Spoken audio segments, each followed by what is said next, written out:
சட்டம் மாறி வந்து மண்ணை முட்டும் காலில் சூழ்ந்து கைகள் தட்டும் பாடியவே தென்னவராட்சி திசைகள் எட்டும் நம்மவராற்றல் விண்ணை முட்டும் எட்டு திக்கும் முரசு கொட்டும் பாடியவே.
அமருங்கள்.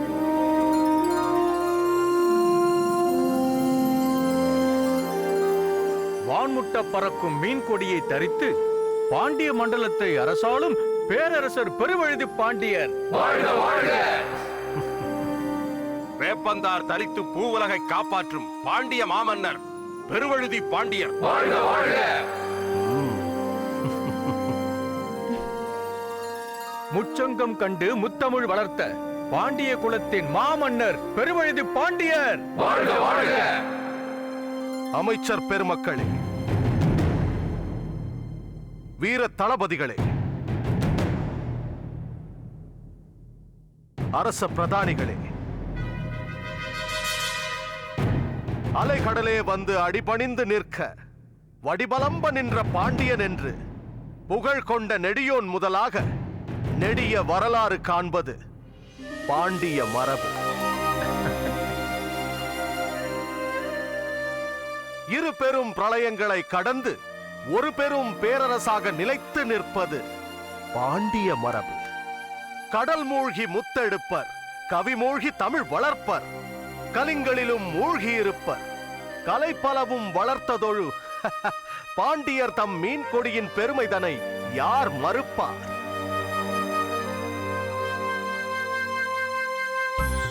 பொருத்தமாக சொன்னீர்கள் மாமன்னரே. நீண்டு பறந்த இந்த பாண்டிய நாட்டை தாங்கள் பேரரசராக முடிசூட்டிக் கொண்ட நாள் முதல் எந்த குறையுமின்றி சிறப்பாக பரிபாலிக்கிறீர்கள். நாட்டில் சகல வளங்களும் பெருகி இருப்பதால் மக்கள் மகிழ்ச்சியோடு வாழ்கிறார்கள். அதனால்தான் ஆலோசனை அவையை கூட்டியிருப்பது ஏனென்று புரியாமல் நாங்கள் யோசித்துக் கொண்டிருக்கிறோம். அறிவுடை நம்பி அவர்களுக்கே புரியவில்லை என்றால் நான் என்ன சொல்வது? பாண்டிய நாட்டின் பெரும் படைகளுக்கு நானும் ஒரு தளபதி என்றுதான் பெயர். ஆனால் வாழேந்திய நாள் முதல் ஒரு போர் கூட நடக்கவில்லையே. தங்களை எதிர்க்கும் அளவிற்கு எந்த மன்னனுக்கும் துணிவு வரவில்லையே. இந்த நிலையில் அவசரமாக விவாதிக்க வேண்டியது என்ன இருக்கிறது என்று வியந்து கொண்டிருக்கிறோம்.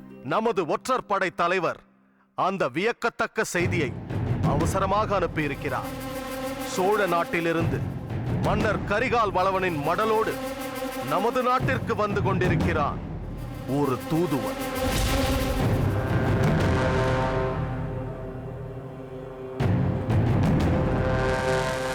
என்ன? சோழ நாட்டில் இருந்தா தங்களுக்கு ஓலை அனுப்பப்பட்டதா? எதற்காக? இவ்வளவு காலம் இல்லாமல் இப்பொழுது எதற்காக ஓலை அனுப்புகிறார்? என்ன வேண்டுமாம் அந்த கரிகால் பெருவளத்தாருக்கு? வேறென்ன, நமது நாடு அமைதியாக இருப்பது அவர்களுக்கு பிடிக்கவில்லை. அதனால் போருக்கு அரைக்கூவல் விடுத்து களம் காணவா என்று அழைப்பு விடுத்திருப்பார்கள். வருவது தூதுவன் தானா, இல்லை அந்த வடிவத்தில் வரும் ஒற்றனா? என்ன துணிச்சல் அந்த கரிகாலனுக்கு!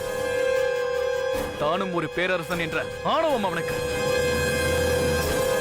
அதனால்தான் தூதுவன் என்ற பெயரில் ஒரு ஒற்றனை அனுப்பி வேவு பார்க்கிறானோ? நிறுத்து மகேந்திரா!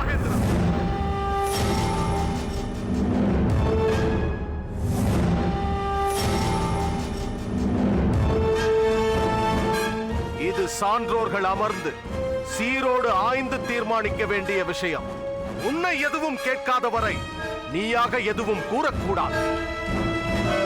நமக்கு நிகரான பேரரசரை, உலகமே வியந்து பாராட்டும் கரிகால் பெருவளத்தாரை சிறு பிள்ளையான நீ ஏக வசனத்தில் என் கண் முன்னே இப்படி இழித்து பேசுவதை அனுமதிக்க முடியாது. மாமன்னர் மன்னிக்க வேண்டும். மகேந்திரன் யார்? உங்கள் சகோதரி அழகம்மையின் மகன்.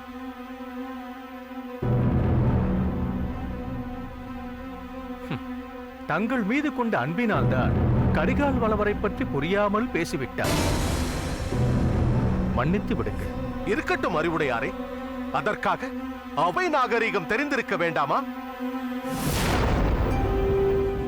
இதோ அமர்ந்திருக்கிறாரே வீரபாகு. அவர் என் சகோதரியின் கணவர், மகேந்திரனின் தந்தை. பெரியவருக்கு இல்லாத பாசம் இவருக்கு என்ன வந்து விட்டது? அதிக பிரசங்கம்.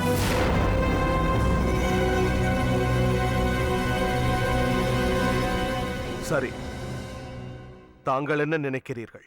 அரசே, நீண்ட காலமாக சோழ நாட்டிற்கும் பாண்டிய நாட்டிற்கும் உறவும் இல்லை, பகையும் இல்லை. வருபவன் தூதுவனா ஒற்றனா என்பதை நாம் இப்போதே எப்படி தீர்மானிக்க முடியும்? தூதுவன் கொண்டு வரும் ஓலையில் என்ன எழுதியிருக்கிறது என்பதை அவன் வந்த பிறகுதானே தீர்மானிக்க முடியும். தாங்கள் அமைதியையும் ஒற்றுமையையும் நாடுபவர் என்பதால் ஒரு கருத்தை சொல்ல விரும்புகிறேன். சொல்லுங்கள்.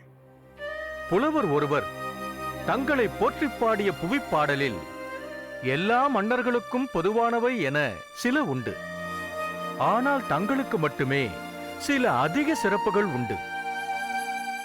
மலைப்படு பெருவளம் சந்தனமும் கடல் படு பெருவளம் முத்தும் எப்போதும் வெற்றியையே குறிக்க ஒலிக்கும் முரசும் கொண்டவர் தாங்கள் என்று குறிப்பிட்டார். வரைய சாந்தமும் திரைய புத்தமும் இமிழ்குரல் முரசும் மூன்றுடன் நாளும் தமிழ்கழு கூடல் தன்கோல் வேந்தே என்று பாடினாரே. தமிழ்கழு கூடல் என்றால் தமிழோடு கூடி வாழ்வதுதானே. அதனால் இந்த அழைப்பை தாங்கள் ஏற்றுக்கொள்வதே சால பொருந்தும். அரசே, சொல்லுங்கள் மார்த்தாண்டரே. அமைச்சர் சொல்லும் புவிப்பாடல்களை பற்றி நானும் அறிவேன். மற்றொரு புலவர் பொருநாற்றுப் படையில் கரிகால் வளவன் பனம்பூ மாலை அணிந்த சேரவேந்தரையும் வேப்பம்பூ மாலை அணிந்த பாண்டியவேந்தரையும் களத்திலே வென்று வீழ்த்தியதை பற்றி எப்படி பாடியிருக்கிறார் என்பதையும் அறிவேன். இருவரும் வேந்தரும் ஒரு களத் தவிய வெந்நீர் தாக்கிய வெறுவரு நோன்தால் கண்ணமர் கண்ணி கரிகால் வளவன் என்று பாடி பெருமைப்பட்டுக் கொண்டார்கள். அப்படிப்பட்ட சோழ மன்னர் கரிகாலர் அழைப்பை எங்களது மன்னர் ஏற்கத்தான் வேண்டுமா என்பதுதான் என் கேள்வி. என் மைந்தன் மணிமாறனும் அவ்விதமே கருதுகிறான். அப்படியா மணிமாறா? ஆம் மன்னா, நாம் பகைவர்களை நம்பக்கூடாது. பகைவர்களால் அனுப்பப்படும் தூதனையும் நம்பக்கூடாது. தூதன் என்ற போர்வைக்குள் ஒளிந்திருப்பவன் பகைவனாகவும் இருக்கலாம். ஆகையால் அவனை நம் நாட்டிற்குள் நுழைய விடக்கூடாது.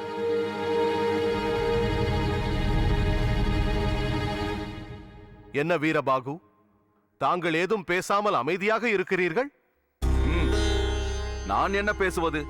என் மகனுக்கு இவ்வவையில் பேச உரிமை இல்லாத போது எனக்கு மட்டும் என்ன பேச உரிமை இருக்கிறது? என்ன வீரபாகு இப்படி பேசுகிறீர்கள்? மன்னர் உங்களை வெறும் சகோதரியின் கணவர் போலவா வைத்திருக்கிறார்? அரசவையில் ஒரு பொறுப்பையும் கொடுத்து அனைவரும் மதிக்கும் உயர்ந்த நிலையில் அல்லவா வைத்திருக்கிறார்?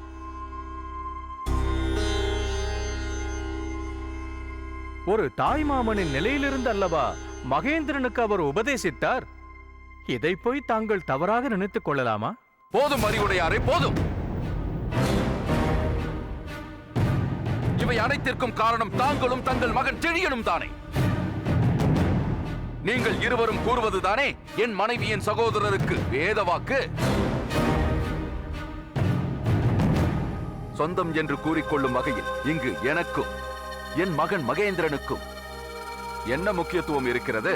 வீரபாகு, நாம் விவாதிப்பது ஒன்றும் குடும்ப விவகாரம் அல்ல, நாட்டின் விவகாரம். இதில் யாரின் பேச்சை கேட்பது என்பது முக்கியமல்ல. நாட்டின் நலத்திற்கு அந்த பேச்சு பயன்படுகிறதா என்பதுதான் முக்கியம். அறிவுடையார் எத்தனையோ வருடங்களாக பாண்டிய நாட்டிற்கு சேவை செய்து கொண்டிருக்கிறார். எத்தனையோ இக்கட்டான சூழ்நிலைகளில் அவரின் ஆலோசனை செவ்வனே செயல்பட்டிருக்கிறது. அவரது வழியே அவரது மகன் தளபதி செழியனும் மலை போல் நின்று பாண்டிய நாட்டை காத்துக் கொண்டிருக்கிறார்.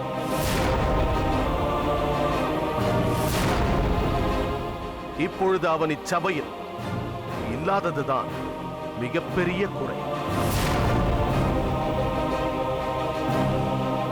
மன்னா, பாண்டிய நாட்டை செழியன் மட்டும்தான் காக்கிறான் என்றால் எதற்காக அவன் அவைக்கு வரவில்லை? பலர் பாண்டிய நாட்டை காக்கலாம் மணிமாறா. இருப்பினும் செழியனின் வீரத்தில் விவேகமும் இருக்கும். அவ்வகையில் அவன் தனி சிறப்பு பெற்றவன். நீங்கள் அனைவரும் என்னை மன்னிக்க வேண்டும். சோழ நாட்டிலிருந்து இப்படி ஒரு செய்தி வந்திருப்பதே செழியனுக்கு தெரியாது. எங்கள் குடும்ப விஷயமாக அவன் மகேந்திரபுரிக்கு சென்றிருக்கிறான். இதை ஏற்கனவே நான் மன்னரிடம் தெரிவித்து விட்டேன். நாம் விஷயத்திற்கு வருவோம். தேவி, அரசே, உன் கருத்தை அவையில் கூற உனக்கொன்றும் தயக்கமில்லையே? அரசே, தங்கள் கருத்தை அருகிலேயே இருந்து அறிந்து வைத்திருப்பவள் நான். நான் ஏன் தயங்க வேண்டும்? அரசே, ஒவ்வொரு மன்னரும் அருகில் இருக்கும் பிற நாடுகளோடு பகை கொண்டு வாழ்வதும், வாய்ப்பு கிடைத்தால் அதை தனக்கு உரிமையாக்கிக் கொண்டு ஆதிக்கம் செலுத்துவதுமே நோக்கமாக கொண்டிருக்க, தாங்கள் மட்டும் அனைவரிடமும் நட்பு பாராட்ட விரும்புகிறீர்கள். அதனால் அல்லவா இந்த பாண்டிய நாடு எந்த மன்னர் காலத்திலும் இல்லாத அளவிற்கு அமைதி பூங்காவாக விளங்குகிறது. அன்பு தென்றல் வீசுகிறது.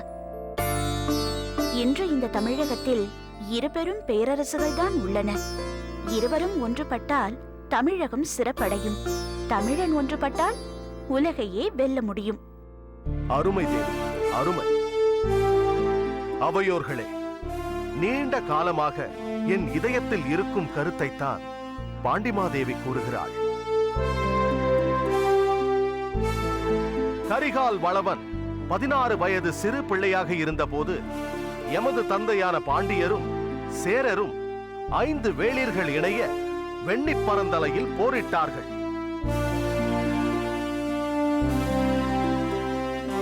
அந்த நேரத்தில் இளம் சிங்கம் ஒன்று 2 யானைகளை வீழ்த்தியது போல் கரிகாலன் அம்மாமன்னர்களை வீழ்த்தினார். போரென்று வந்த பிறகு யாரென்று பார்க்க முடியுமா? இருவர் கரம் வாளேந்தி விட்டால் ஒருவர் சிரம் வெட்டுப்படத்தானே வேண்டும். என் தந்தையார் அந்த காலத்தில் வீர மரணம் அடைந்ததற்காக வருந்த தேவையில்லை. அன்று அவ்விதம் நிகழ்ந்ததற்காக இன்று நீண்டிருக்கும் நட்பு கரத்தை விலக்கி வைக்க வேண்டியதும் இல்லை. உங்கள் கருத்துக்களை அறிந்து கொண்டேன். ஓலை வந்து சேர்ந்த பிறகு ஒரு தீர்மானத்திற்கு வரலாம். அதுவரை யாரும் அவசியமில்லாத குழப்பத்திற்கு ஆளாக வேண்டாம்.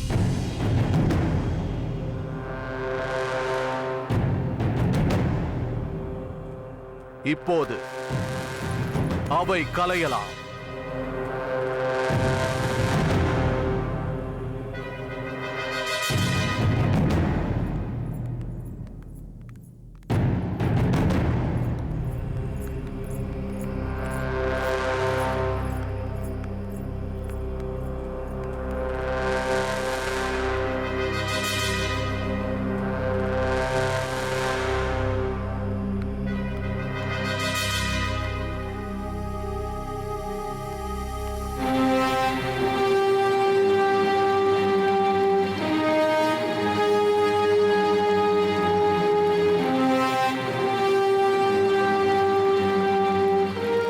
மணிமாறா, செழியனின் புகழை பாடுவதை பெருவழுதி பாண்டியர் நிறுத்த மாட்டார் போல இருக்கிறதே. அறிவுடை நம்பியின் ஆலோசனைப்படி சோழ நாட்டு தூதுவன் நம் நாட்டிற்குள் வந்து விடுவான் போல இருக்கிறது. என்ன செய்வது?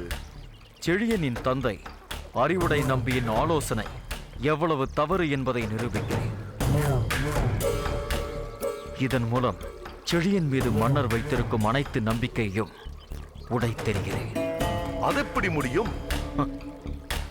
தூதுவன் வரவை எதிர்பார்த்து மன்னர் காத்துக் கொண்டிருக்கிறார். தூதுவன் வந்து பாண்டிய நாடும் சோழ நாடும் கை குலுக்கி விட்டால் பின்பு நாம் பேசியது அனைத்தும் அர்த்தமற்றதாகிவிடும். மணிமாறா, தூதுவன் வந்தால்தானே? அப்படியானால் சோழ நாட்டு தூதுவனை பாண்டிய நாட்டுக்குள் வைத்து கொன்று விடுகிறேன். இதன் மூலம் இரு நாடுகளுக்கும் இடையே பகை மூடும்.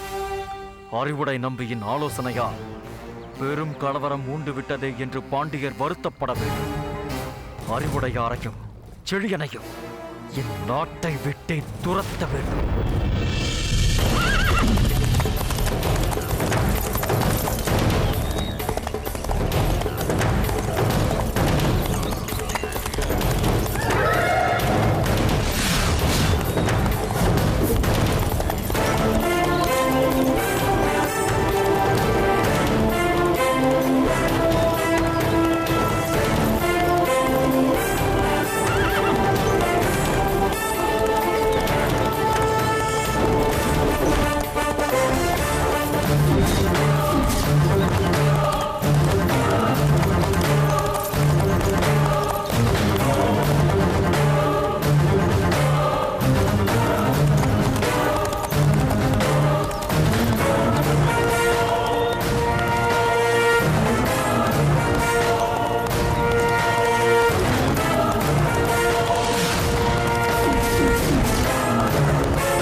இருந்தால் சோழ நாட்டிலிருந்து வந்த தூதுவனை பாண்டிய நாட்டு எல்லையில் கொன்று இரு நாட்டிற்கும் இடையே பகை மூட்ட இருந்தால் நான் இருக்கும் வரை அது நடக்காதடா. இந்த செடியன் இருக்கும் வரை பாண்டிய நாட்டிற்கு எந்த தீங்கும் நேர அனுமதிக்க மாட்டேன்.